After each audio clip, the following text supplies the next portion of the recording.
What if the one thing everyone mocked you for became the reason the world couldn't look away? Have you ever been picked apart for something you couldn't control? Your height, your voice, the way you walk, the way you look? Imagine facing that judgment every single day, in every hallway, in every classroom, from people who were supposed to be your peers. This is the story of Zuri Evans, a girl whose difference became her daily torment in a small southern town. But what happened next will make you rethink everything you thought about being different, about beauty, and about the power of refusing to let others define who you are. If you've ever felt like you didn't belong, if you've ever been told you were too much or not enough, hit that like button right now, because this story is for you. Zuri Evans was 12 years old when her family moved to a small town where conformity wasn't just preferred, it was expected. She walked through the doors of her new school on a humid September morning, her backpack heavy with fresh notebooks and cautious hope for a fresh start. But fresh starts are hard to come by when you physically stand out. Zuri was tall for her age, with a slender, graceful neck that seemed longer than average.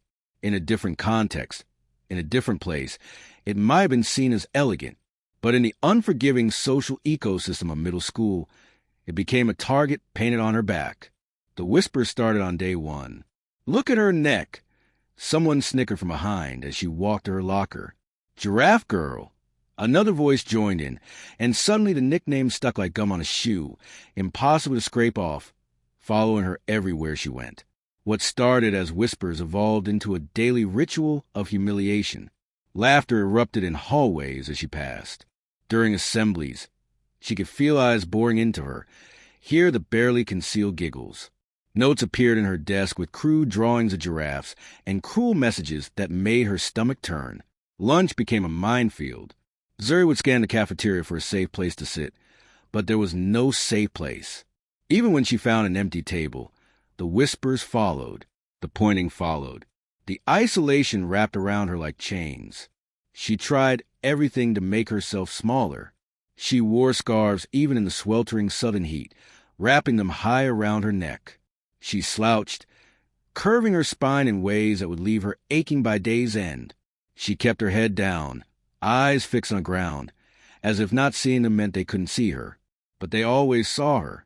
They always found new ways to remind her that she was different, that different meant wrong, that she didn't belong. The worst part wasn't the bullying itself. It was the loneliness. Zuri had always been a bright student, curious and creative, with dreams bigger than the small town that caged her.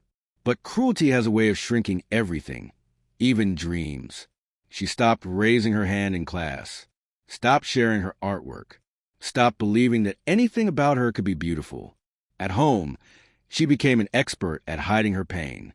Her mother, a nurse who worked long shifts at the county hospital, would come home exhausted, but always made time to check on her daughter.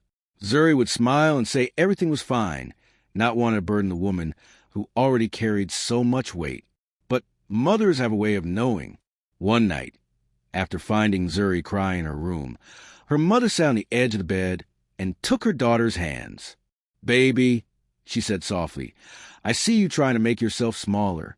I see you hiding what makes you beautiful. But you need to hear this and hold on to it forever." She lifted Zuri's chin until their eyes met. "You are built to stand out. Never let anyone shrink you.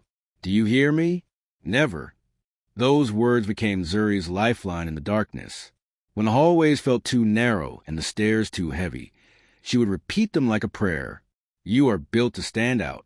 Never let anyone shrink you." She clung to those words with desperate hope, even when belief felt impossible. But Zuri was about to discover that the very thing that made her a target would become her greatest weapon. The transformation didn't happen overnight. It started small, in the quiet corners of Zuri's creativity that the bullies couldn't touch. She had always loved art, drawing, painting, and especially photography. Her mother had given her an old camera for her 13th birthday, and Zuri began documenting the world through a lens that saw beauty where others saw nothing. At first, she photographed everything except herself. Landscapes, still lives, shadows and light. But slowly, carefully, she began turning the camera inward. What would happen if she stopped hiding? What would happen if she showcased the very thing she'd been taught to be ashamed of? The idea terrified her. But terror, and courage often walk hand in hand. When Zuri heard about a local arts competition open to high school students, something shifted inside her. She was only a freshman, barely 14, but she had a vision that wouldn't let her sleep. She would create a series of self-portraits, bold, unapologetic images that featured her long neck not as a flaw, but as art. For weeks, she worked in secret. She experimented with angles and lighting that emphasized her features rather than hid them. She wore her neck bare and proud, tilted her chin high, stared directly into the camera with eyes that challenged a viewer to look away. Each photograph was an act of defiance. Each click of the shutter was a declaration. I am here. I will not shrink. I will not hide. When she finally submitted her portfolio to the competition, her hands shook so badly she could barely hold the envelope. What if they laughed? What if this just gave people more ammunition to mock her? But what if they didn't? The night of the competition exhibition, Zuri stood in the community center, surrounded by artwork from students across the county. Her series was displayed on the far wall, larger than life, impossible to ignore, and people didn't ignore it. They stopped. They stared, but this time, the stares were different. There was no mockery in their eyes. There was something else entirely. Wonder, admiration, recognition. The judges spent nearly 15 minutes examining her work.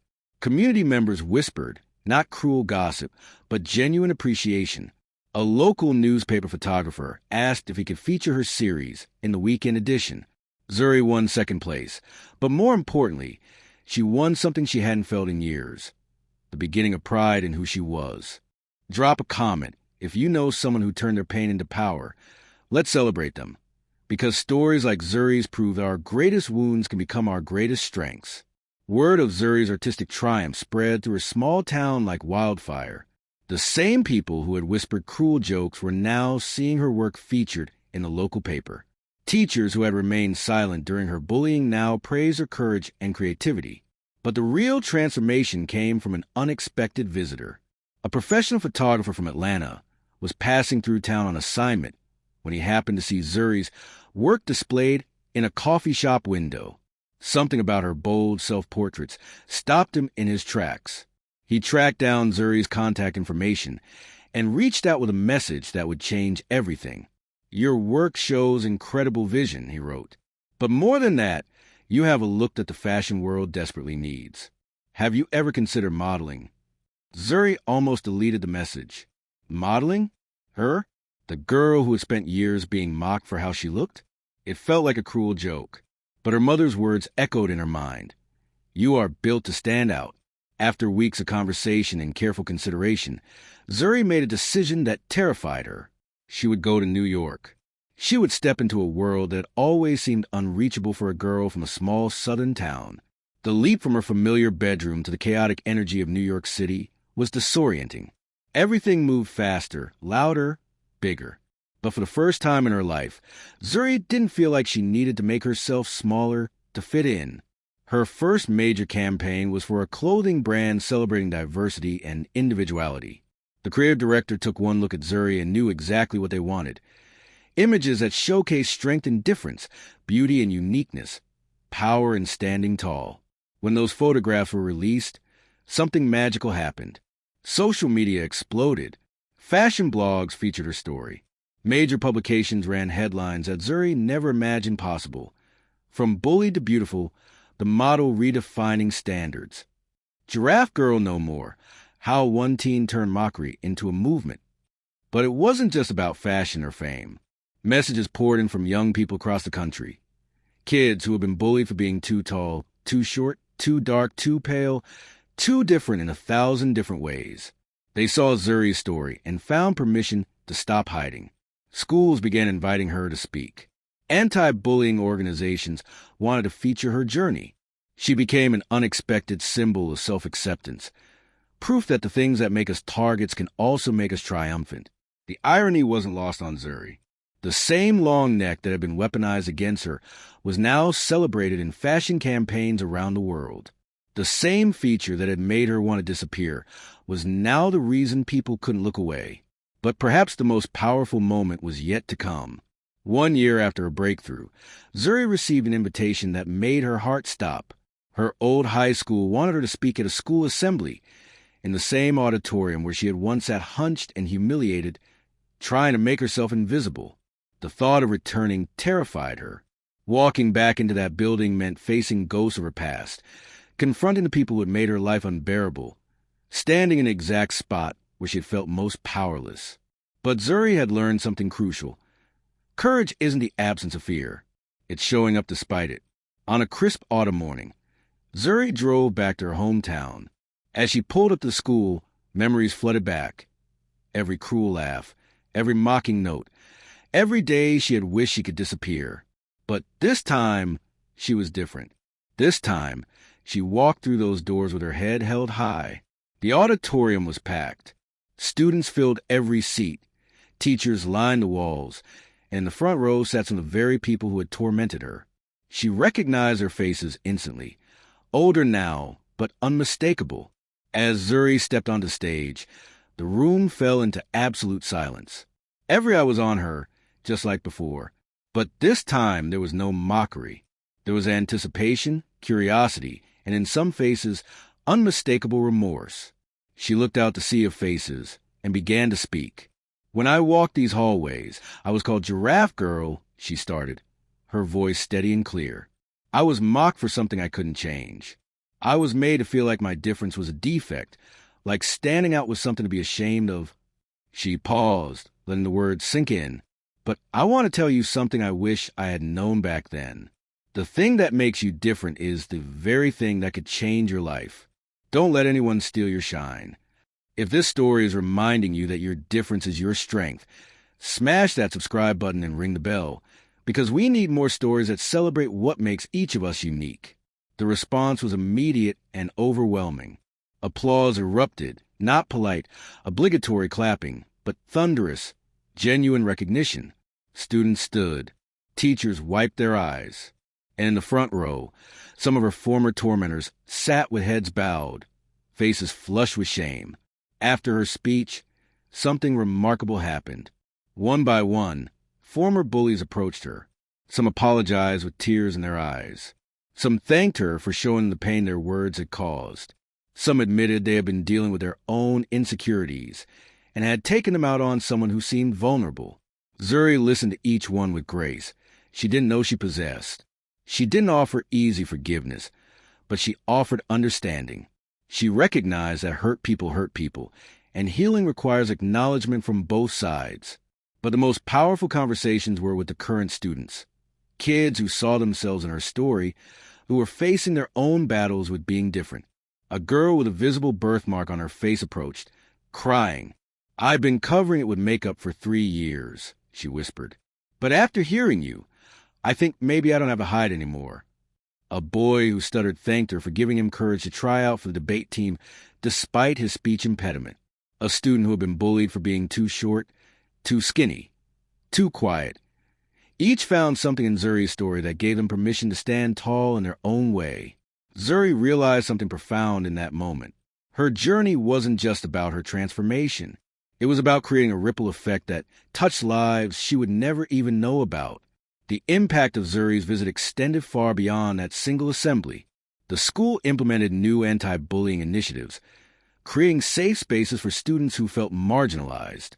Teachers received training on recognizing and addressing bullying before it escalated. Students started a Difference is Beautiful campaign, celebrating what made each person unique. But Zuri's influence reached even further. She expanded her speaking tour to schools across the country, sharing her message of self-acceptance and resilience. Her social media platforms became communities where young people could share their struggles and celebrate their victories.